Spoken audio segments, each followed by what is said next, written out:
Hey, Nikki. Okay. I waved. Hey, Selena. And hello, everyone, and welcome to Sweet Tea and TV. That's Hey, it. y'all. We're just so awkward. Hey, guys. Let's chat. What are we going to chat about this week, Selena? Well, we're on that Proust survey. Still on the Proust. It was him. He had a lot of questions. These must have been. These are rich people things, right? They're sitting around these dinner parties, and they've got 85 questions for each other. Well, you framed it as a parlor game when we first started talking, and I imagine only rich people have parlors.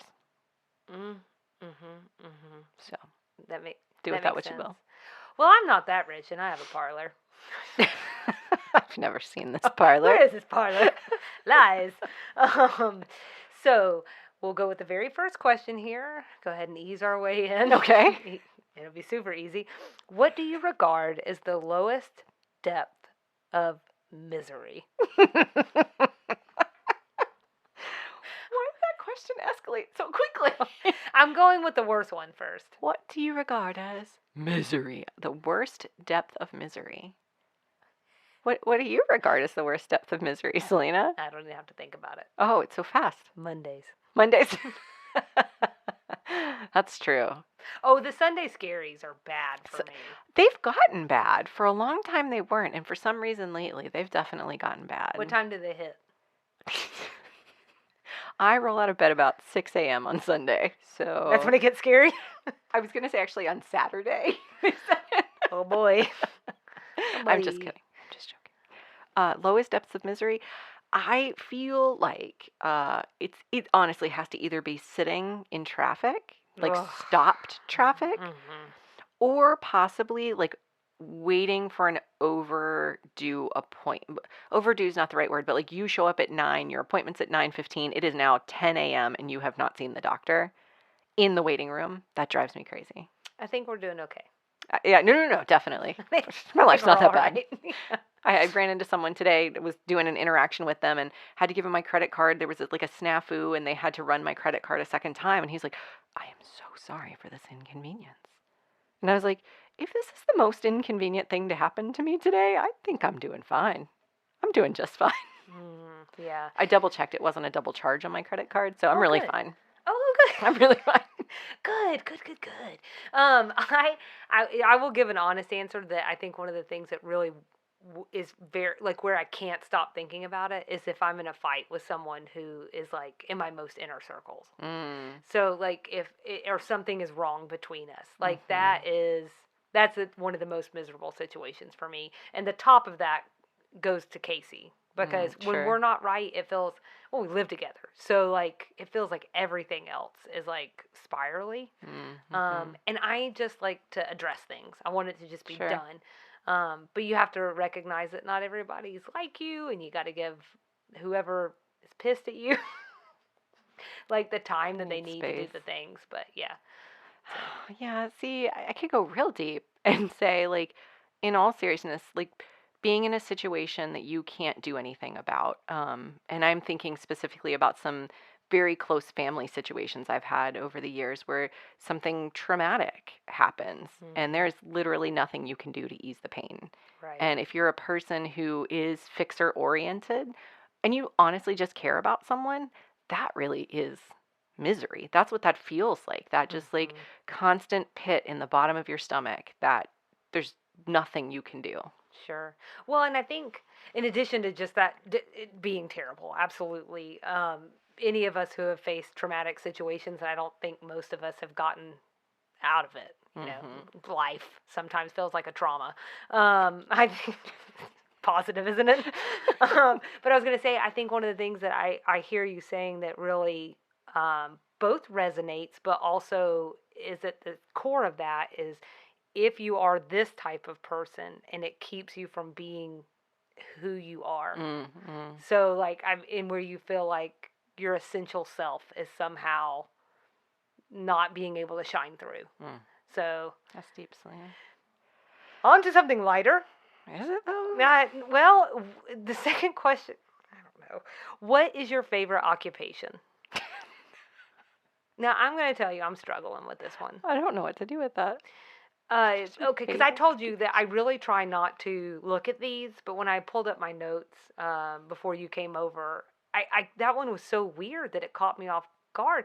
Like mine or like occupations in the Oh, world. yeah. I didn't even interpret it. It's like personal. Because if we're gonna take it two ways, and I've got some answers. Okay. All right, so if we're talking about favorite occupation, it's not like I've had 70,000 occupations. And I'm Right. like, oh, well, I really enjoyed my time as a doctor.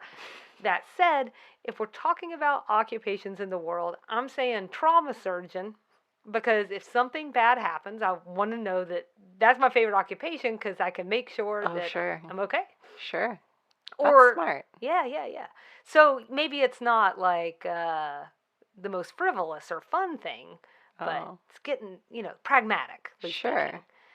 My favorite occupation for me. I don't have one answer. You have multiple answers to multiple questions. Well, it's stalling for time, isn't it? Lady of leisure. Oh, sure. That's my kind of LOL. Yeah, that sounds lovely. That's what I want to be. That sounds lovely. Oh, I don't even know if I have a good answer for this. What's a stupid Favorite question? occupation? My mind, when you asked the question, my mind went to a barista. I appreciate the quickness with which they work, like myriad complicated recipes they're able to do, and baristas are also really snarky. Like on social media, when you see like those posts about like annoying customers or whatever, baristas have simultaneously the worst stories and also the most hilarious reactions to the ridiculous requests people have. So that's what came to mind initially. But there's lots of cool stuff. Like someone who gets to work outside all day, that's a pretty cool job. It's manually challenging, but they get the sunlight all day. That's pretty cool. That's nice. Pediatrician takes care of your kids. Veterinarian gets to touch soft things all day. That's pretty cool. I don't know. I got lots of answers. Well, for somebody who's like, I just don't even know. A baker. These are good. Oh, They get to bake delicious things. Well, and a lot of people like, and I would have thought this even before the pandemic, but like, they don't even necessarily eat it; they just bake, Right. because that's like stress relieving for them. So being the friend of a baker is an even better occupation.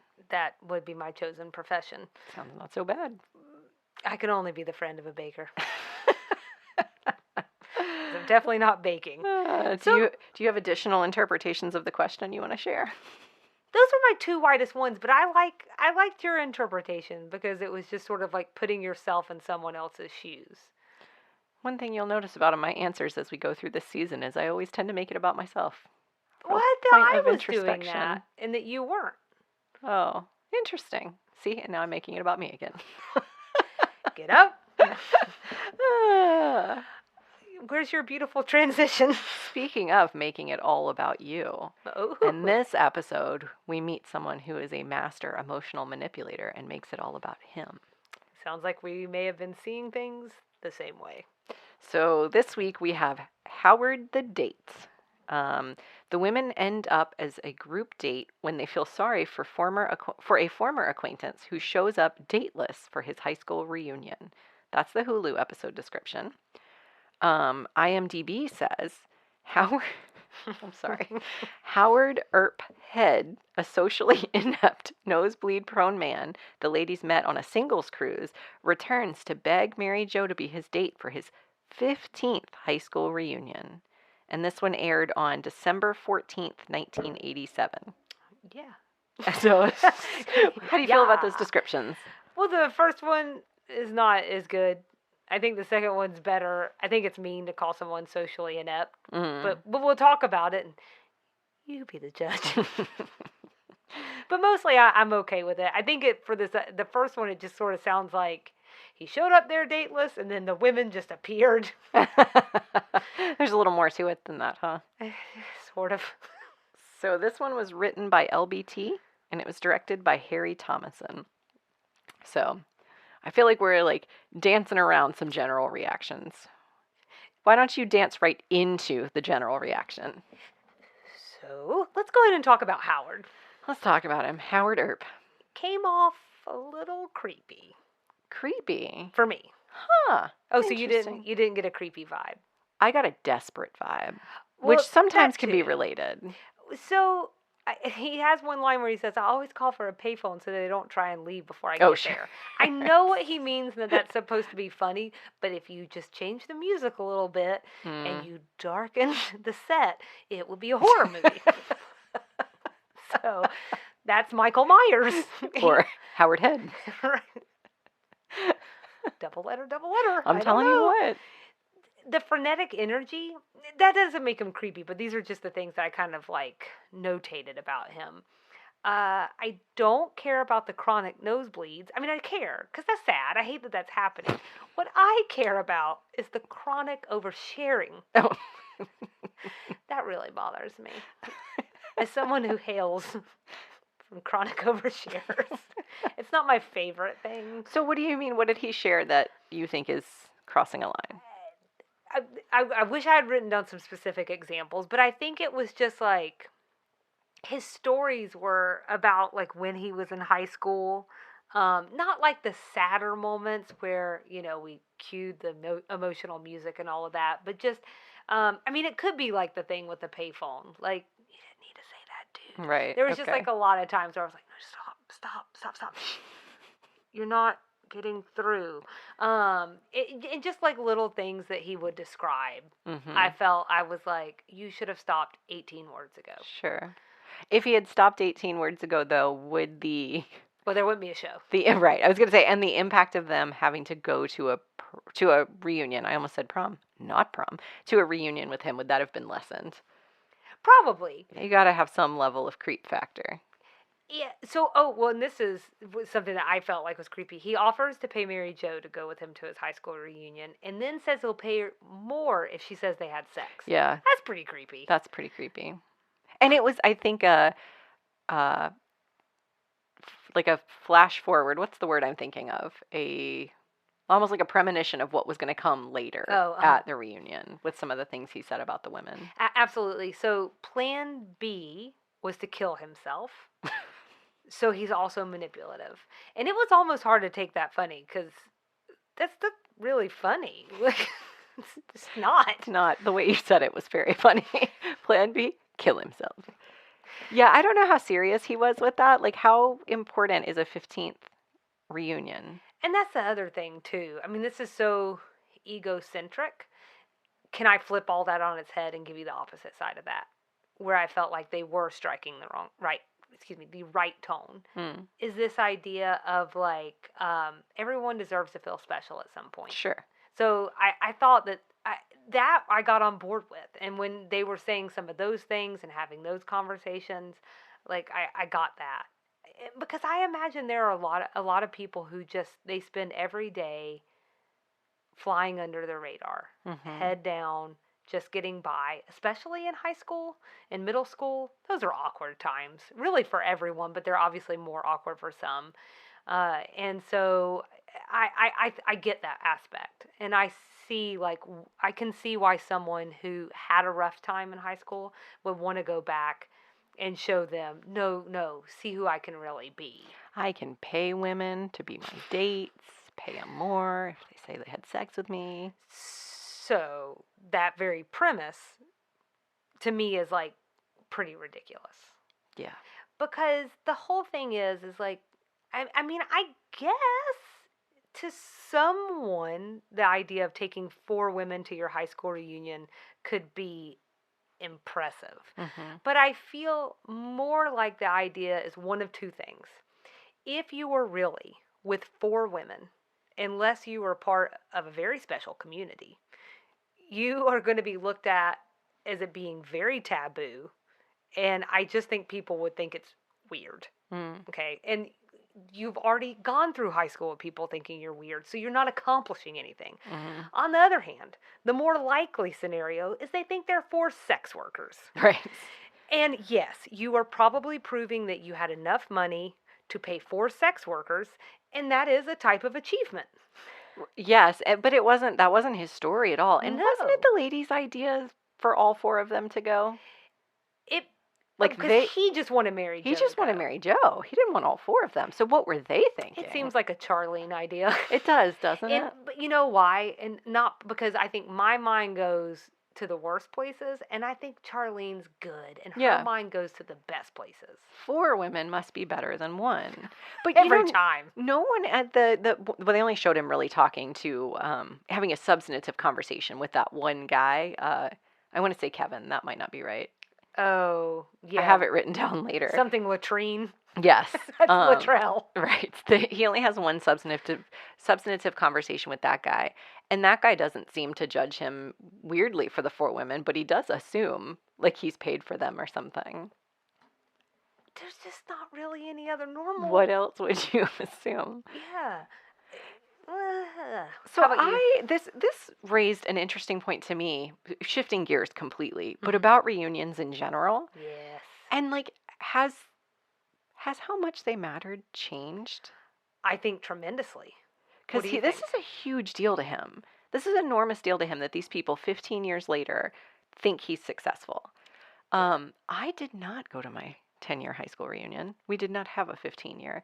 And I probably won't be going to my 20-year reunion. I thought the 15-year was weird. I felt like they were trying to make for his age or something. But I will say my father-in-law just went to his, like, 40th high school reunion or something. And they do them, I feel like, on off years. I feel like they've gotten more frequent as they've gotten older. Well, I can tell you so I did go to my 10th. I got dragged by my friends, honestly, because they wore me down, and I went because, they were like on a planning committee, and yep. Wow. Which actually doesn't really fit their personalities at all. So, but I think they just thought, well, I'm going to be involved. I want to be involved all the way. Yeah. So, to make sure that I like where we go and I like what we do and all of that. So it's fine. I think now, even getting closer to 10 additional years later, she says as she passes out on her floor, one thing that I'll note is that they're already starting to put ours together into multiple years. Your classes. Of graduating years. Okay. Mm-hmm. Yeah, I've seen this. Because so few people are interested in going. Because we're like children of social media, so I feel like my entire adulthood has lived out on Facebook. So I know more about people from high school than I know about anybody else on the planet. My husband and I had this conversation recently. It's probably just me talking, but one of my sort of like watching my daughter start school, one of the realizations I had is that I never actually knew the people I went to high school with. Like I didn't know. I mean, I had like really close friends, but for the most part, 90% of them, I didn't know who their grandparents were. I didn't know what they were dealing with at home. I didn't know what their chores were.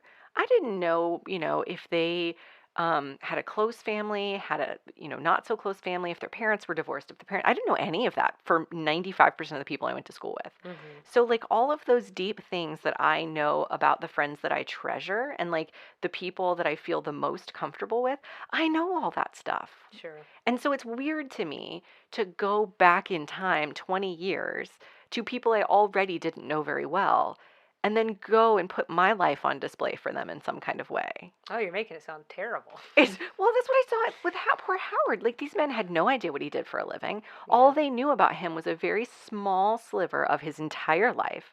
It turns out maybe Howard is as weird as they thought he was, but they only knew a tiny sliver of his life, and they didn't even know, like, the stuff that made him tick. And so he feels this compulsion to go back and impress them. It's weird. I've given you a lot to respond to. Well, because I think one of the things I'm thinking about is like, okay, but take off your millennial hat and just use your elder hat. Okay? I mean, you do remember, like, watching things about high school reunions or anything about high school reunions where I don't know what you're talking about. I'm so young. I've seen Romeo and Michelle's high school reunion. Yes, so the definitive work on reunions. It's like this thing that was like this pop culture, like woven into pop culture moments like that movie, or like any show you watch would have some sort of high school reunion, like back in the 90s. Like this was like a thing.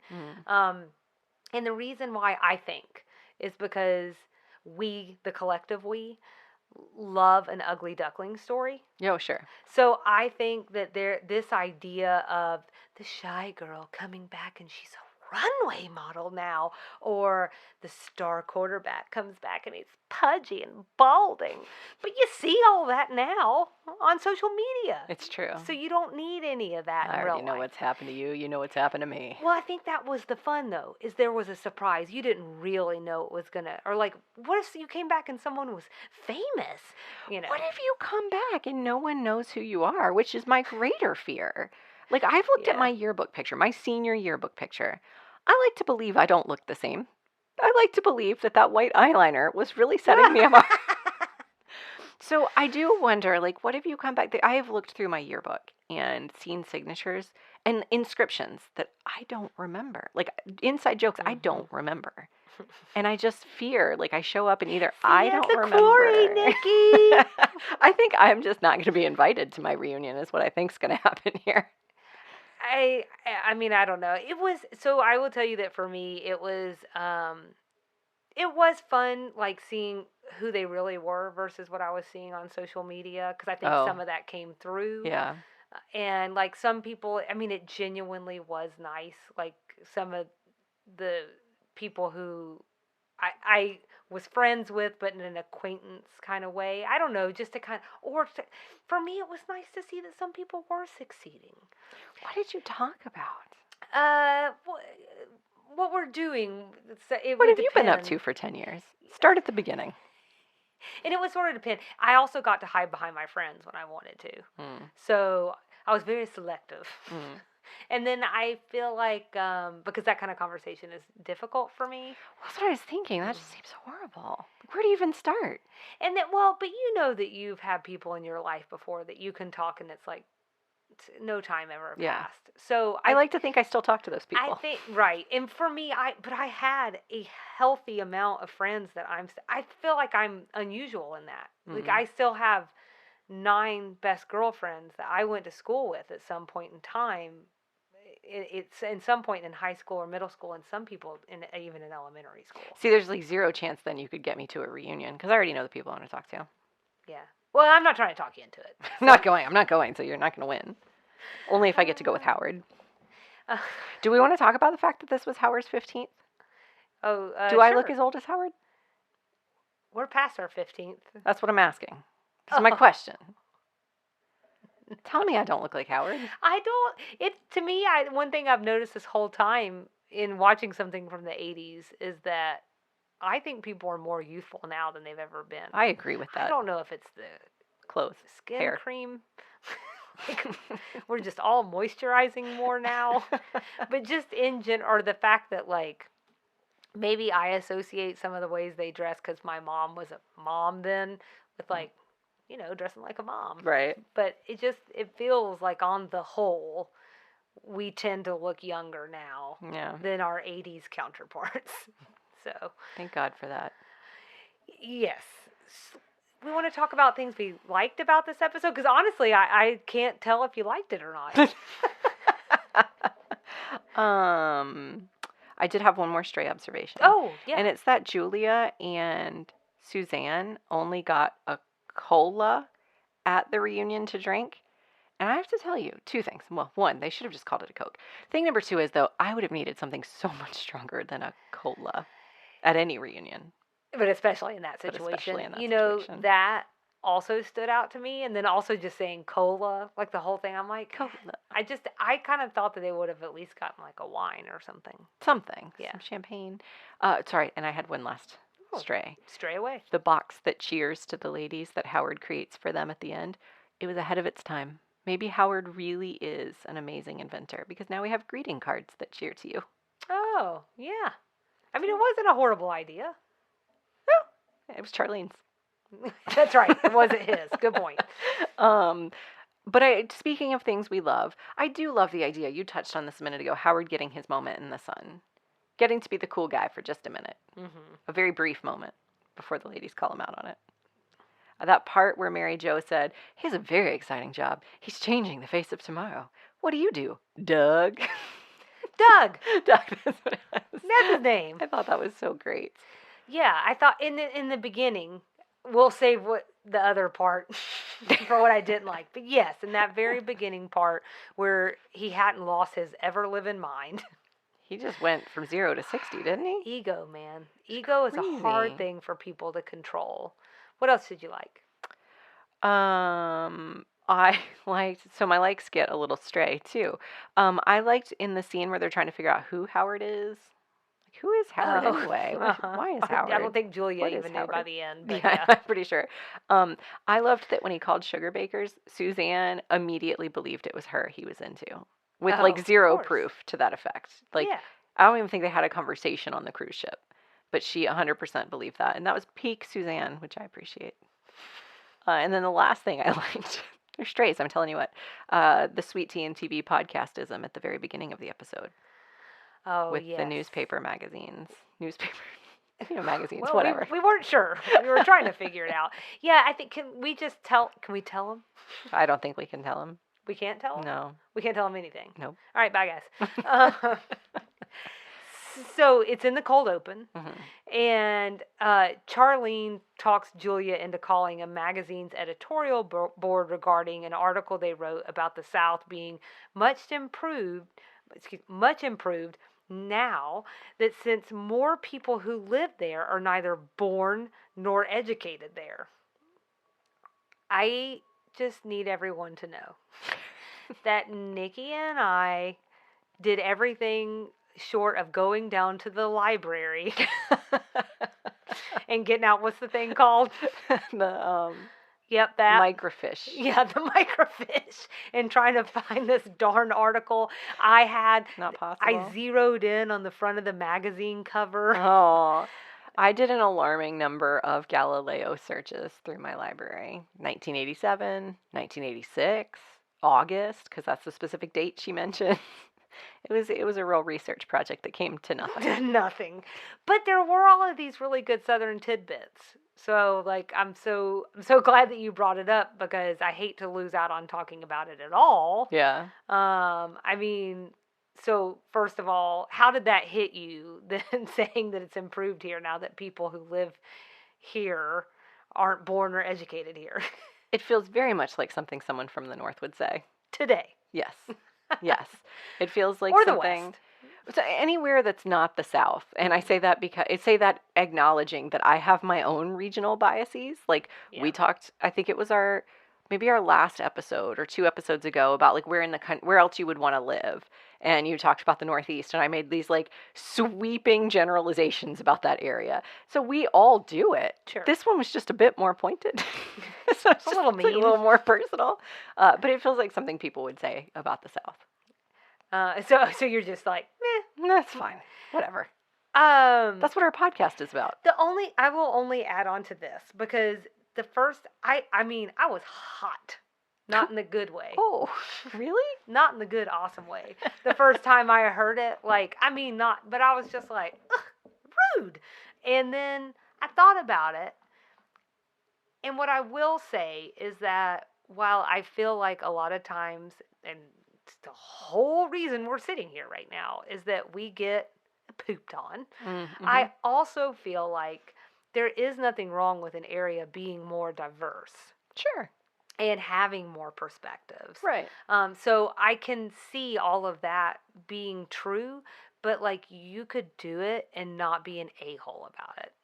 And I think a lot of times, whether people realize it or not, it's very condescending.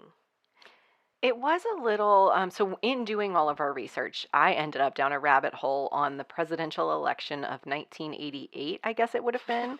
And so in 1987, when this episode aired, they would have been talking about like primaries and things like that. So most of the coverage, if you just like search South 1987, most of the coverage, and this is where I think this news article was coming from, was how the South is going to be, a big driver of this entire election. So it's a major focal point for the election. And so the education, the enlightenment, the political style, religion, all of these issues of the South are now particularly relevant to the rest of the nation, because they could sway the presidential election. And I did this article, if it's completely invented, which as far as we can tell, must have been, it had to have been based on something, because there was quite a bit that was written in this tone in the New York Times, in Washington Post, like these very reputable newspapers didn't stray far from this general tone.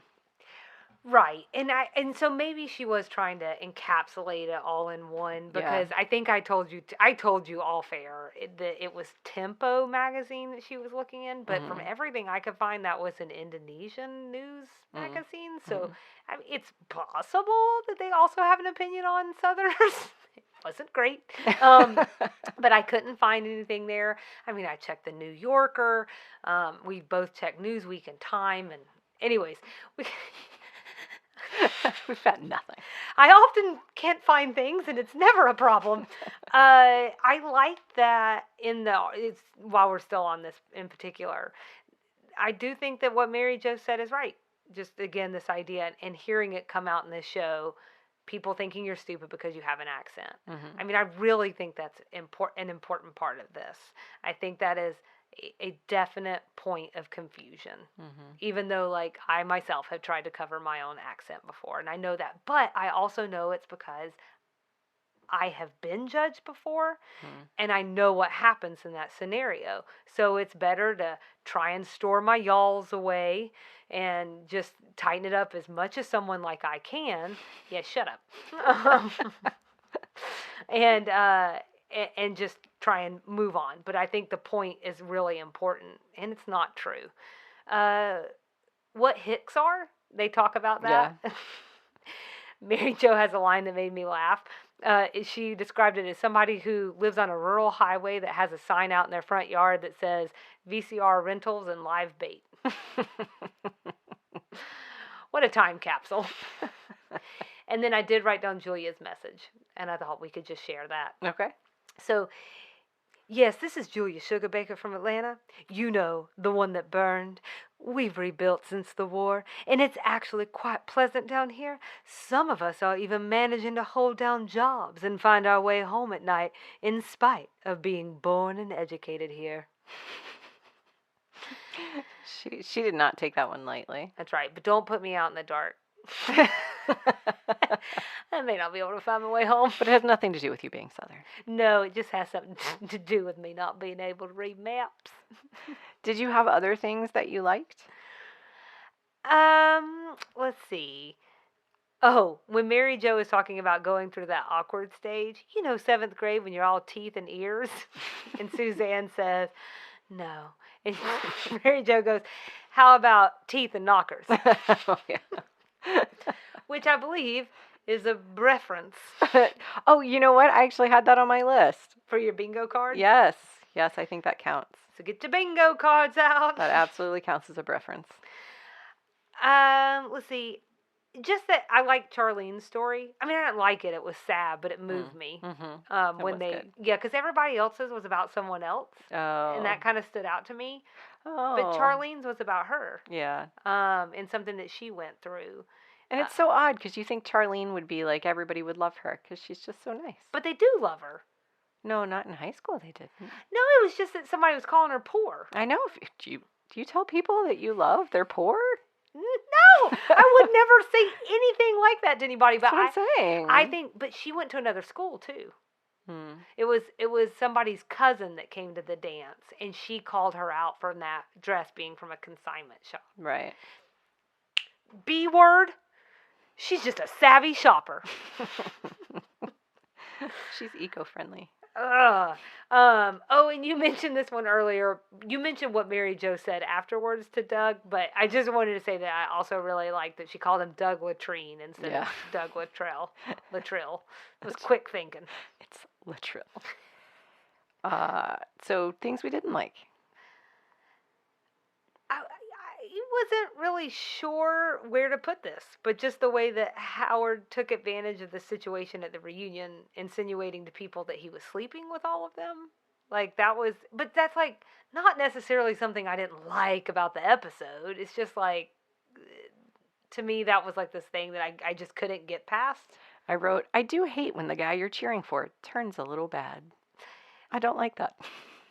What? That just doesn't do it for me. So then there's this.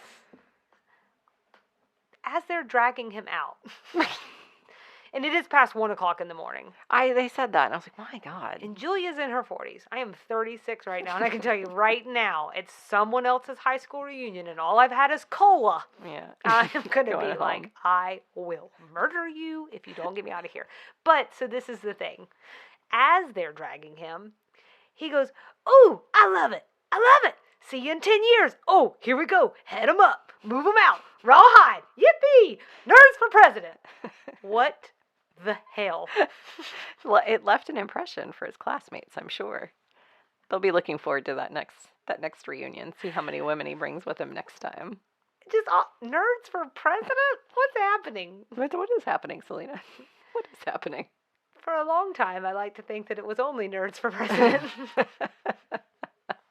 Because I want a nerd as my president, for starters. Sure. But anyways, I just thought that was such a weird thing to say after all of that. I was like, what? He was having his moment. It went straight to his head. What else did you not like? That Howard was 15 years. That Howard's younger than I am. I was going to say 15 years younger than me. That's not right. I hate that Howard's younger than I am. I hate it that everybody's younger than me. Everybody. Yeah, I mean, like, in general, the whole setup, the emotional manipulation points didn't do much for me. But a reunion episode was fine. I liked bringing back Howard from the cruise ship episode. That's funny. But I didn't... We'll get to ratings. I won't go into my rating. With that in mind... We're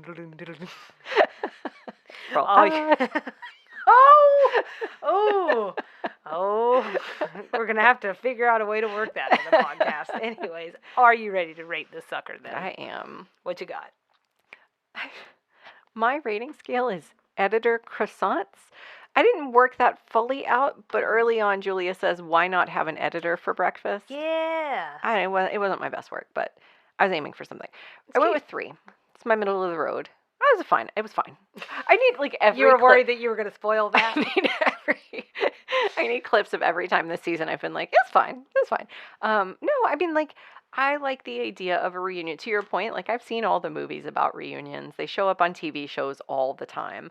So I like a good reunion episode. I thought this one was a weird one. Like, why couldn't we get Charlene's reunion episode or Suzanne going to a reunion? Like, I feel like there's more. You look like you have something to say. I think we will get another reunion. Oh, okay. Well, maybe I'll have more than a 3 editor croissant rating for that one. Yeah, I'm really excited for that one, actually. But I gave it 2.87. You're getting so much more specific with your ratings. Out of 5 teary-eyed manipulations. So, now I want to be out of rawhides. Oh, that would have been good. Oh, that would have been good. Missed opportunity. I don't know. Like, yeah, I think I would have, maybe it's realistic that he just had a total ego trip at the end, but I think it would have been, if we just, like, reined his character in a little more, where, like, I wasn't, like, feeling halfway creeped out from the very beginning. Mm-hmm. Because he did, like, track her down in the first place. Then there's the whole thing about trying to pay her. He met her once for, like, 2 days on a cruise. It's just hard for me to get past all that. So much. Right. And really enjoy it. Yeah. And then, like, there's, like, not even 3 minutes of this reunion where you're like, yeah. Right. And then suddenly you're like, no! Right? Yeah. And so for that reason, it's just hard for me to be excited about it. Yeah. So, combination of either 80s Southern or references we need to talk about. I don't have any combos. Me neither. Okay. 80s things? Paying for long distance phone calls. Charlene offered to pay Julia to call the New York City editors. Oh, yeah. I'll pay for the calls. A reference to Top Gun. Oh, look at you. And payphone calls. Nice. I didn't have any of those. Oh, perfect. What do you have? I just have one thing. Oh. Trans Am. Oh, did they mention Trans Am? I think maybe he got a Trans Am to go in or something. Obviously, they were made before the 80s, and they were made a little bit after the 80s. But it just feels like that would have been an uncomfortable ride for all of them. Maybe they rode on the hood. Maybe. I don't know. That's much more comfortable. Well, it's about at the same level of absurdity. So you got to get that good 80s hair poof. So Southern things. I put the combination store that you mentioned on here, the VCR rental and live bait. Yeah. And this is based on a real life story. So that's probably not exclusively Southern. However, I once visited a lovely town in South Georgia with a friend, her hometown. And the movie rental place had a tanning bed in the back. Oh. So you'd go get your movie and get your tan. Yeah. It's a real thing. I would much rather see the tanning bed than the 18 and older. Yes. And then Right. like a guy walking in there with a. Okay. We don't need the mental picture of Howard. So, but doesn't it mean? But what I'm saying is, aren't you excited about the tanning bed? I wasn't bothered by the tanning bed. It's just the combo store situation. Right. And we got a 404 phone number, which is the Atlanta That's area code. Too. That's very exciting. Very. That's people a deep are cut. really proud of 404 now. I think because that was the original. The original. Yeah. So yeah, for people who don't know, that's it. That's all. Remember when you didn't have to put So area codes in? The reason I think that one made it on my list is because you didn't used to have to do area codes, as I understand it from my elder brethren. Oh, right. I don't know anything about that. No. But so she really would have had to have done some kind of deep dive work to make sure she had the appropriate area code. Sure, she wasn't Googling. Yeah. So I think that I appreciated that research, that commitment to detail. I liked it. Oh, that's a good dividing line. I lived in the pre-area code times. It really wasn't that long ago.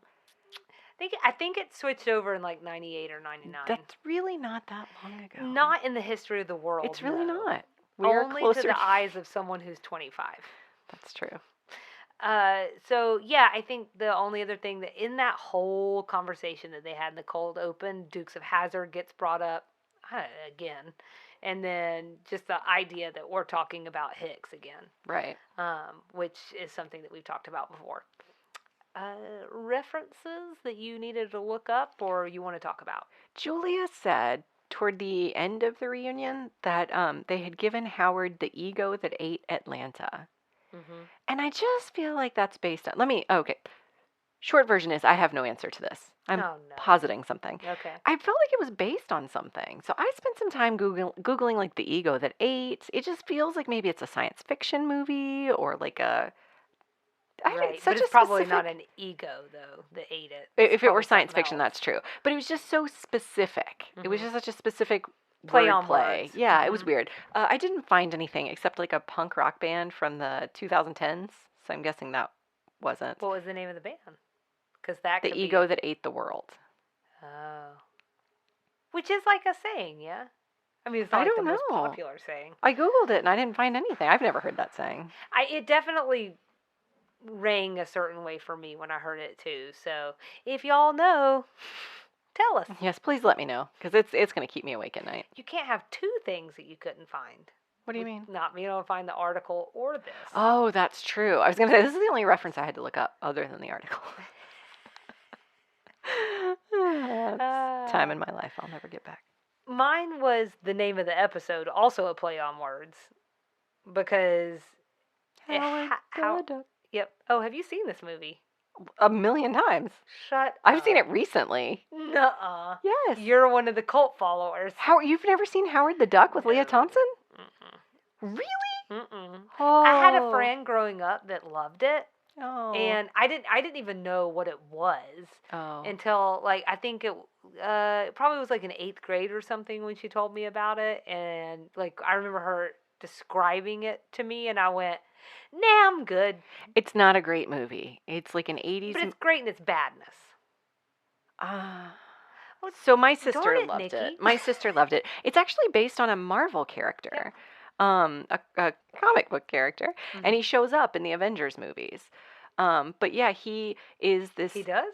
Yeah, in like the extra scenes at the end of the first one, I think. Okay. With the collector. Oh. So he is an alien. He's a duck. And from a duck planet. From a duck planet. Yeah, of course. Where else would he come from? Well, for people who may not get that. People know if he's a duck, he's coming from a duck planet. Oh, my bad. A duck alien comes from a duck alien planet. But anyway, he comes to Earth and he meets Leah Thompson, who is an aspiring rock star, and they go on misadventures. Yeah. That's really it.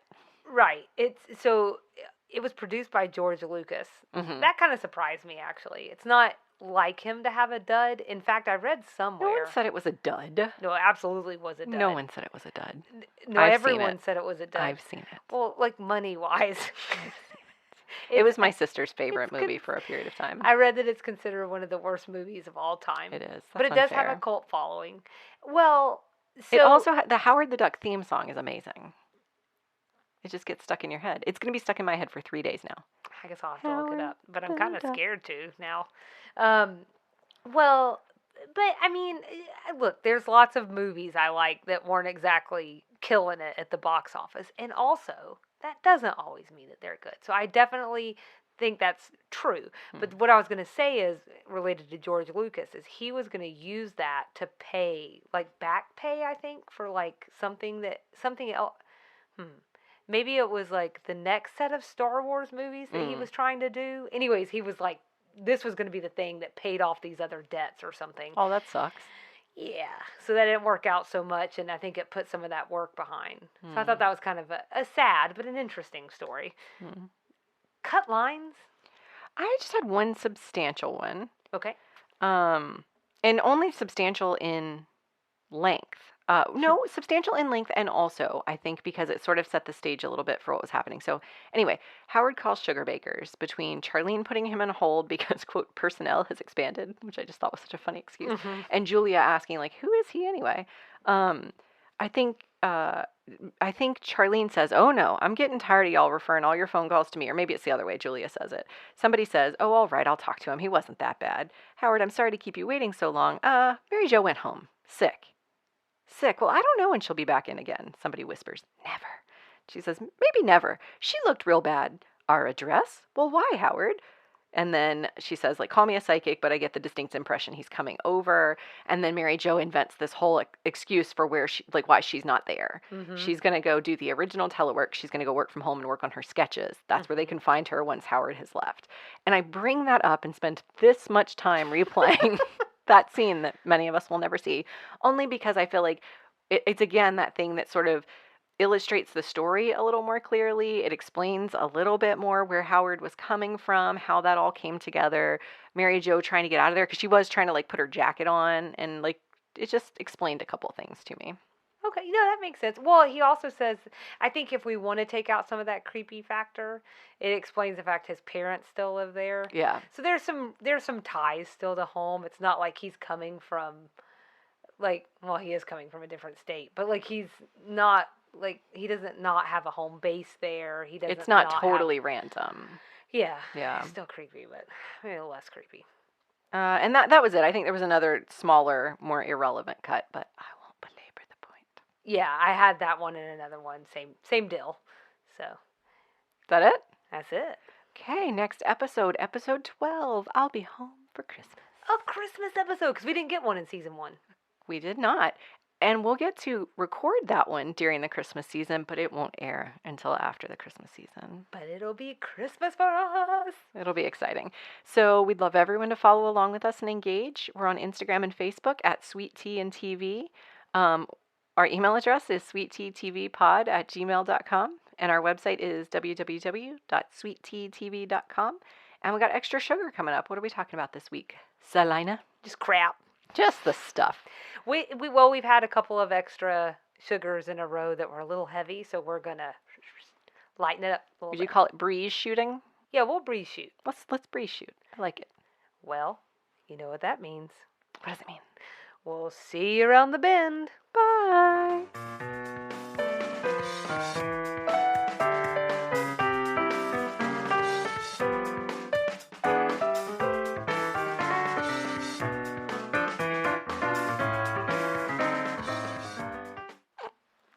Okay, I'm over here laughing. I'm sorry.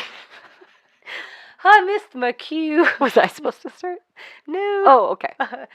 Welcome to this week's edition of Extra Sugar. Guys don't get the benefit of my terrible face that goes along with I was that. going to say, I wish that I got a video of that so we could share it with him. Just your eyes rolling back in your head. Okay. Oh, I don't even know what to say now. So we had this. I had this grand plan that we were going to break down this article and we were going to just storm the gates of everything terrible that's ever happened to Southerners. Yeah. So A, laughable. B, we couldn't find the darn article. We Here tried. we are. So we had 2 heavy episode extra sugars behind us, and you know what? Let's light talk. Let's light talk. I like that. Is that a word? You say light talk, I say shoot the breeze shoots. So we did prepare. We have our Excel sheets, our PowerPoints. We came up with a list of free talk today. So, Nikki, would you just tell us something that you're enjoying? I know we both came in with different lists, but start wherever you want and tell us, like, what's something in life that you're enjoying right now? I have actually not been watching very much TV lately. I only get like 2 opportunities a day to watch TV. One for like an hour in the morning, first thing, like 5, when I'm sipping coffee and trying to wake up, and then right before I go to bed, like 30 minutes before I fall asleep. And usually I just rewatch King of Queens, or lately it's been Everybody Loves Raymond, just to kind of like help me fall asleep or whatever, or Gilmore Girls. Yep. But I've not been doing that lately. Lately I've been reading more because one of our like after school activities while Kyle's finishing his meetings, I'll take the kids somewhere and go do something. So we've been going to the library a lot more frequently recently. So I'll just get a book every time I go. Mm-hmm. So I started reading earlier this year Kate Morton. She is an Australian author. Okay. And she writes the most like immersive historical fiction. Ooh. Like these wild, they're very big books, very Mm-hmm. thick, very like intricate, detailed stories Time about period? Yes, it's like World War II. Okay. And like completely immersive, and they're all about that same time period. Like 30s, 40s era. Was any of this coinciding with the World War II episode that we had? No, I okay. started reading these books. I think I started with The Clock Watcher's Daughter, and it's sort of like a. Yeah, I've heard of that. It's so hard to explain, but I started with that one. It's just very intricate. All these stories sort of interweave and come together. There was another one that I read that was about a house. I think it was. Oh no, it was The Clock Watcher's Daughter, where it's like there's a house involved and it's sort of like a haunting thing, like a ghost is involved. I started with that one and I just fell in love with the way she writes. Like it's just, her way with words is amazing. The way she sets the scene. Like I think I've explained before when I read Harry Potter, in my head, I could draw the entire movie in my head reading the book because it's so demonstrative. Like the words just like set the whole scene. That's the way Kate is. So this year I've read like a handful of her books. And then I think I've pretty much read all of her books that are available. So I got on like my library's website just to reserve something. So next time the kids and I went, I would get something. And Anne of Green Gables of all books popped up. Hey. I'm telling you, after our whole conversation. Yeah, but didn't you read a little bit of it already? I have. Okay. I'm currently reading it. Okay. I'm almost finished. It's a very light read. Sure. But it's kind of long, actually, for what it is. Mm-hmm. And just this little girl that gets into all this little, she comes to live with this family, and she's sort of adopted by this family, but she has the worst luck in the world, and she has all these little scrapes here and there. Mm-hmm. And so it's every single chapter is another of like Anne's misadventures. It is very wholesome. It was it written in the early 1900s? I think so. It's super wholesome. Montgomery's It's adorable. Author, I think. Yes. Mm-hmm. It's adorable. It's a very cute book, so I'm almost done with that one. So I've been doing a lot of reading. You hadn't met Gilbert last time. No. So she has mentioned him. She calls him, like she starts every sentence about school. She's like, well, I can't do that because then my classmates, well, whatever. So I think she's trying to hide she has a crush on him. Right. So we still haven't gotten into the crush part of it. Okay. Oh, So. well, that's so exciting. It's very cute. So I've been reading a lot more like that. And the Kate Morton books take a really long time. Mm-hmm. But interestingly, this Anne of Green Gables book has taken a very long time. And not because it's hard to get through. It's just long. Well, and sometimes it's just, it's hard to explain with books, but like, they just, different books require different paces, or like sometimes if I am in a reading mode, sometimes I'll get in bed. I can only get through like 5 pages. Yeah. So my book choice this time was, honestly, I haven't read books in a long time. Mm-hmm. Like, my house is covered in them. I love them. I love libraries. There's nothing better than the smell of like books in an old library. Former library worker can attest. Yes, it's the best. It's grand. Yeah. My thing is that normally I just don't have the patience for anything more than like a long form article. Mm-hmm. So and because our work requires, I feel like, a lot of reading, more reading than most places. I just feel exhausted. And the last thing I want to do is like have to train my eyes on something. But lately I decided that I was really going to, double down in my efforts to watch a little less TV. And just get back into the passion that I used to have for reading, and the passion that I used to have specifically for reading books. And so I started with the most god-awful hard book that anybody could ever start with, which is War on Peace, The End of Diplomacy and the Decline of American Influence by Ronan Farrow. I wanted to get educated on Afghanistan. I decided that it just felt like something that I needed to have a little bit more knowledge about. And I don't know if a part of it was, it definitely is. A couple things happened all at once. I heard Ronan Farrow in a couple of different places. This is also the guy who did the Catch and Kill podcast. And also, he did the podcast that turned into a show that's all these different things that, has been so instrumental, like in recent history with like Me Too and everything. But he's a wunderkid. I feel stupid when I say that word, but he really is. He's like a few years younger than us, and he was working at the State Department when he was like 20. So seeing him in these different places and seeing the kinds of things that he was doing, I was so impressed with him on the different interviews I've heard him take part in. And I was like, this is somebody I feel like I would trust on this topic. And I have watched like a 9/11 documentary that had come out right around 9/11 this year, because it was the 20th anniversary, and it focused a lot about Afghanistan in the beginning and how that connects into what happens with 9/11. And I just wanted to know more, so I read it. It took me like 3 months to read it. I bet. I basically was like, I need a dictionary next to this book. So I was going to say, I feel like Ronan Farrow's work is something that I need someone else to pull the quotes out for me. Like, I need you to give. A long form article is actually hard for me to follow. I don't really have the attention span for that. Oh, yeah. Books are easier. Books are easier because they have sort of the flow. It's leading to something. Articles are long. I feel like I don't know when it's going to end. I'm not really sure what it's about. So I need people to pull it out for me. Why is it this long? It's so long. Is this really still an article? I think we're at novella length. Yeah, I definitely understand that too. I was starting to say, I really like a blurb. I do. That is right my wheelhouse. I could have read like the inside book cover and been just fine on that one. Well, I can give you a 1-word summary. Okay. Uh-oh. Oh. So, there you go. That could go a million different directions, but yeah. I think it's not great. So that's mine. War and uh-oh do not go hand in hand. Well, have I ever told you about Philippa Gregory before, the author?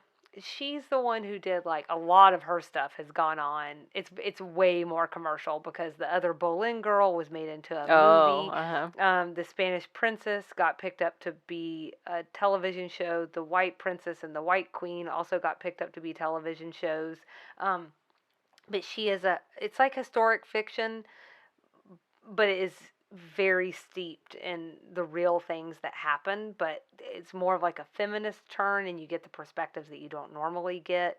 And she's very methodical and thorough. Like, I had read about her process, and I don't even know how you get a hold of this stuff, but she took weather patterns, and so if it talks about the weather on a certain day, she's tracked it back to know, like, yeah, it was blustery, whatever. And so I always thought that was really impressive. So anyways, it excited me to hear about the books that you're reading, and I want to check those out. Yeah, you should. They're really good. So do we want to talk about something else that you're enjoying? Something else I'm enjoying. I've been watching several random Netflix. I'm not watching TV very often, but I have watched several Netflix Christmas specials, movies, situations. Love Hard. Did you watch this one? We watched it this weekend. It's cute, right? It was cute. I mean, don't think it's more than it is, but it's cute. It was, yeah. No, I really liked it. I told Kyle there is a situation where she has a food allergy reaction, and when they showed her face, I gasped out loud. I didn't know what had happened because I forgot. I grabbed my chest and I was like, because it was terrifying. What was your favorite part?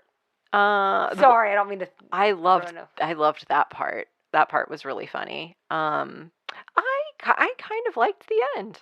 They did a play on Love Actually, and I liked it. I knew that was coming. Yeah. Only because they mentioned Love Actually so many times. I'm going to be dead honest with you. It never occurred to me. So one of the running gags in the movie. Oh, spoiler alert. I don't think we're spoiling anything. Oh, that's true. I haven't said anything spoily. One of the running gags in the movie is one person likes Love Actually and one person likes Die Hard.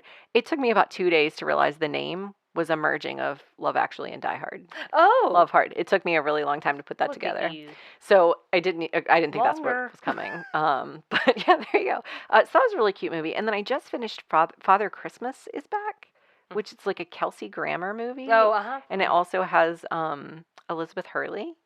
And it took me 2 or 3 watches to get through it because it's long. It's a movie.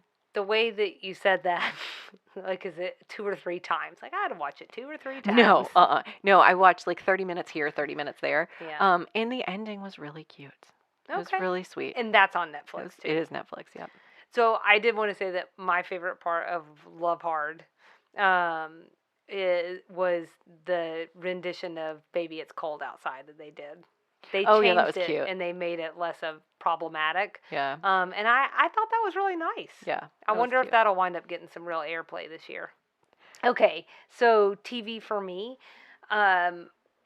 Women Who Kill on Paramount Plus. We're gonna put our personalities on full display. What is your life? What happens in your world? Okay, so first of all, I'm like, I've been reading Anne of Green Gables and watching Christmas movies. I'm reading about the Afghanistan war and death and murder is what it sounds like. Well, I said our full personalities are on display. So the whole reason I even heard about this show is that show Yellowstone came back, and Casey and I got into that, and we thought that's the app that it was on, but Paramount. Yeah, Paramount Plus, but it's not. But when we got on there, I saw this is a really interesting story. But anyways, when I got on there, I saw an advertisement for Women Who Kill, and I was like, and I wound up like very quickly binging both of the seasons. So season 1 follows women in the same house, but in 3 different time periods: 63, 84, and 2019. And in every case, you know someone dies, but you don't know who, and that sort of unfolds in the house over the course of the season. It's not real. No. Okay, so it's not like a crime documentary. No, I think it's to turn some like female stereotypes on their heads and other things. But like Lucy Liu was in it, Jennifer Goodwin was in it, so a couple of other really familiar faces, but I can't think of their names, so I'm not going to put you through that. But just to say, I was super engrossed in it. And then season 2, it's a completely different plot. All new characters. It's set in, which I really like it when shows are doing that now, that more anthology approach.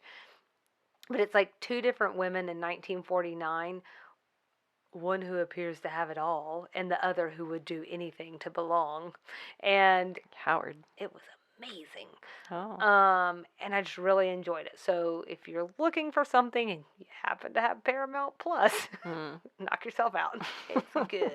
She can tell you what's not on Paramount Plus too, if you're curious.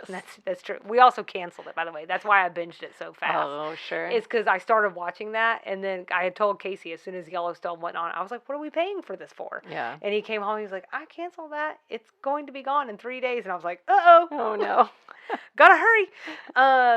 So the second thing that I just watched, I actually mentioned in the Designing Women play recap that we did, but I wanted to give it another shout out for a couple of reasons. One, because it's so flippin' good. American Crime Story, impeachment. This is the one that follows everything that happened with President Bill Clinton and Monica Lewinsky. But in this case, I didn't really talk about this. It really focuses on telling the story through the women's eyes. A lot of the women that were caught up in this or got themselves caught up in this, and I'm not referring to Monica Lewinsky when I say that, they had their story told for them. And if I had to say, like, what's the argument of this show, it's letting the women's story speak for themselves. So, like, in all of these cases, you don't necessarily walk away and go, that Linda Tripp, I sure would like to hang out with her. But you might go and be like, dang, in some of these ways, she got a raw deal. So, it focuses in on Lewinsky, Linda Tripp, Paula Jones, and even Hillary Clinton to some extent. There's some designing women connections. And that was the other reason that, in addition to just saying, you guys need to watch this show, it's really awesome, it's on FX, to share that I just thought this was really interesting. So we already know that LBT and Harry Thomason are close friends with the Clintons. That's known. And funnily, there's a few Easter eggs throughout the show. So in real life and in the show, Paula Jones, in case anybody doesn't know, sues President Clinton for sexual harassment years before he was president. In the show, when Paula and her husband Steve, who's an aspiring actor, or who was at the time, meet with a lawyer, in addition to an apology from Clinton, they want a role on Designing Women for Steve. Oh, that's funny. And that's called out specifically. So I started doing some digging, and people, like, really deeply analyze this show because it's pulling on real life. And you've seen these articles, what's real, what's fake, and I don't know if there's anything in modern history that's been pulled apart as much as Clinton Lewinsky. And so the opinions are mixed over whether this is true or not, but some people think it's possible that something in this light was true. But two things that I thought were really interesting that were related. In 2001, Paula Jones gets married again, and she gets married in that historic Little Rock home that is what's supposed to be Sugar Baker's. Oh, that's weird. Right. So one of the articles I found mentioned that, and I was like, okay, someone is a Designing Women fan. That's so weird. Okay, so it's not just me. No. I was wondering what your reaction was going to be. It was either going to be that or, okay. No, that's weird. The second thing is that Harry Thomason testified before a grand jury as part of Kenneth Starr's investigation. And obviously, I would not have been tuned into that as a 13-year-old. Wasn't Kenneth Starr's report like 1,000 pages long or something? Harry Thomason's buried somewhere deep in there. I have to tell you that I am so, like, I think because, I mean, you remember all of this happening, right? I remember it being on the news every day, but I wasn't really paying attention. I mean, like I said, we were like 13. So to me, it was just this thing that I was like, are they ever going to shut up about this?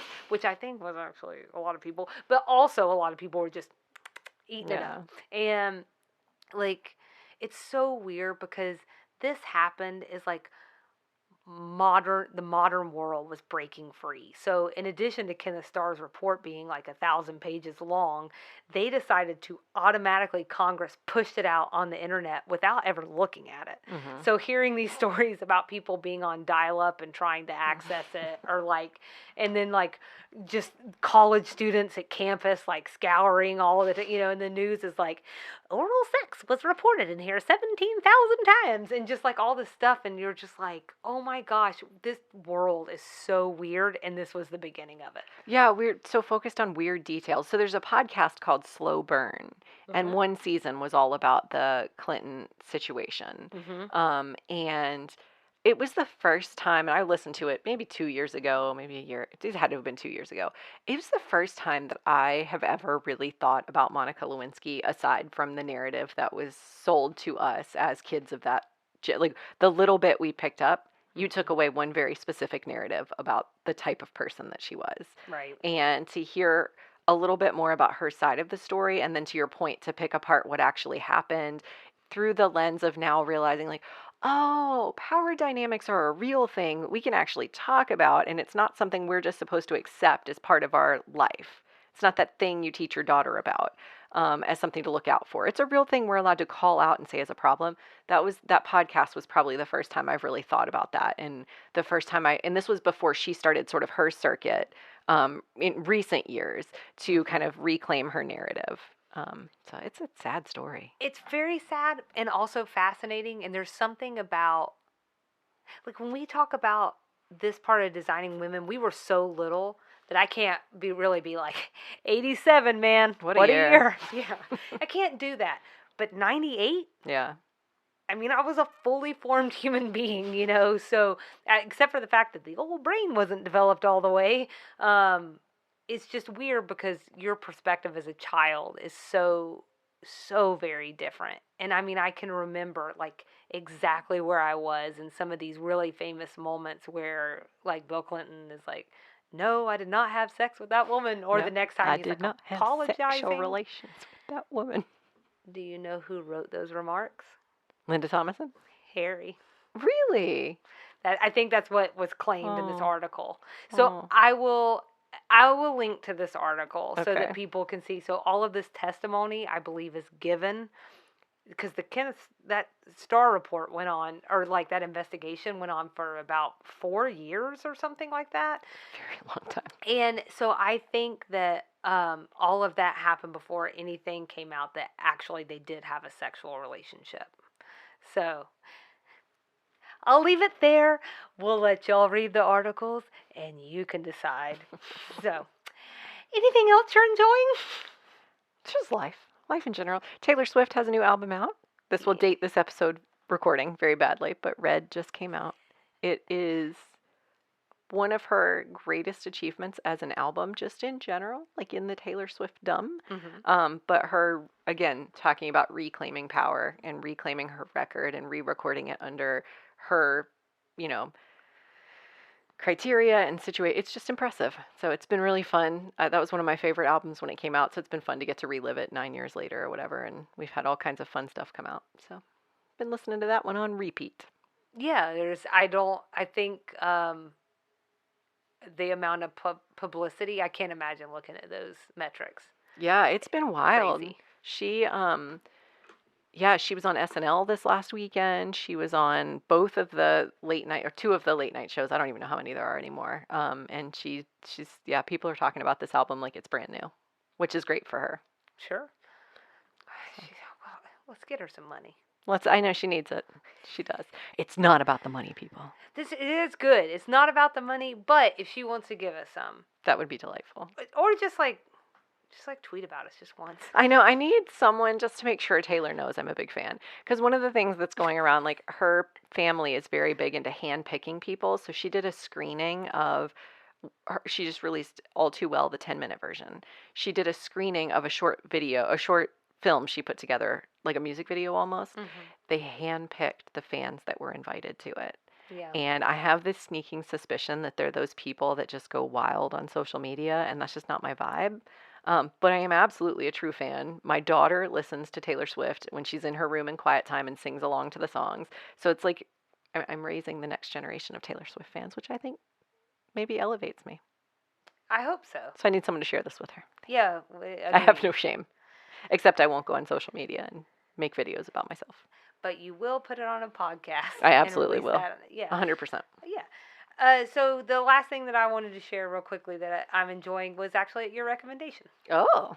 So you suggested that I go to Rushing Trade Co. Oh, yeah. So this is a local eatery in Sugar Hill, and I just wanted to give them a shout out because it was awesome. That was good, right? It was so good. So they were really busy when we walked in. Oh. So I'm going to tell you plainly that we walked in, saw how busy it was, and we were like, you want to just get like a coffee and go? Yeah. As we're standing at the counter to do that, a board goes by, like a charcuterie board, with the two fluffiest, most beautiful biscuits that that I have ever seen. And Casey and I looked at each other and we went, we'll take a table. Let's just stay. Yeah, so we actually sat at the bar, which was nice because we were tucked in behind the espresso machines. I don't like to sit there and like be looking people dead in the eye because I don't know what to do. So it was perfect because we didn't have to wait. We didn't have to stare at people and them stare back. It was, or them feel like they're in a fishbowl, Right. like we're staring at them, and it's just that we have nowhere else to put our eyes. But he got like a white chocolate mocha latte. That thing was so good. Was it good? I'm not even. That's not. So basic. Anyways, I am not even, you know me, I just drink my coffee black. But that was delicious. We did wind up, it was a breakfast charcuterie board. And it was awesome. And I wound up getting like a caprese salad and a roasted tomato soup. And when they brought it out, they were like, we'll be back with your mini biscuit that comes with the soup. And I was like, mini biscuit? And it came out, and it was a perfectly formed biscuit the size of the palm of my hand. That was so cute. I did immediately send Nikki a picture, and I have never been so happy. I was still talking about that biscuit like the whole day. I was like, did you see that biscuit? I loved it. But the thing I wanted to share the most, before we, I don't know, go act like we have to go somewhere tomorrow, is that I was very impressed by their backstory, and I wanted to ask you before I say more, did you look into that when you were reading their menu or anything? A little bit. Okay, so quiz time. I know, Just please kidding. don't ask me. I'm not. So it was opened by a mom and daughter duo, first of all. Kudos for that. But the reason I think it's so interesting is because I guess the daughter winds up training as a barista in New York and Italy. So to the top of this episode, and you talking about having a lot of an occupation that you really is your favorite. There you go. True.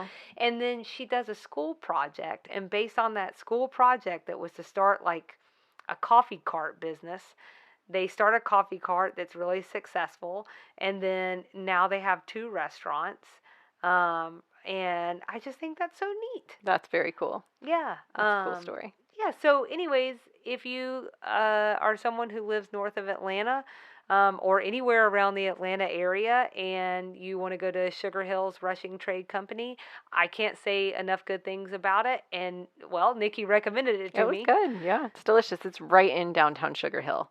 Incidentally, it's going to be right near the ice rink, the skating rink, when they get that ready to go again this winter. What season are we in? Whatever. When the skating rink is there. Oh, it'll be right next door to it. It's a cute little town. It is. Yeah. It's when I think of Sugar Hill, I think of the Sugar Hill Diner. Oh. That's the area I thought it was going to wind up being in. Oh, yeah. So none of this means anything to anybody except you don't Nikki live in Sugar Hill. Yeah. But anyways, it's very cute, very lovely, and so I thought I'd just give them a plug. And so, yeah, guys, we're enjoying some stuff. Life is good. We hope you're enjoying some stuff too. And that's this week's edition of Extra Sugar.